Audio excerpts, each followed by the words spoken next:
नमस्कार मित्रांनो, मी आपला प्रताप फेटेवाला व प्रताप बलून डेकोरेशन।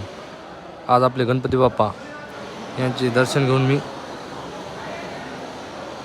आज आपल्या गणेश बाप्पाला मी सजवणार आहे मूर्ती। माझे मित्र दुधगावकर यांच्या गावाची मूर्ती आहे ही। या मूर्तीची सजावट करायची आपल्याला, हे पाहू शकता तुम्ही। आणि मूर्तीची सजावट झाल्यानंतर गणेश बाप्पाची नंतर तुम्हाला सजावट झाल्यानंतर मी पूर्ण मूर्ती दाखवणार आहे, ती तुम्ही पाहू शकता।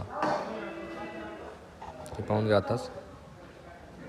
आणि मूर्तीला खूप टाईम लागणार आहे, 2-3 तास लागतील, किंवा व्हिडिओ मी तुम्हाला उद्या शेअर करेल। धन्यवाद।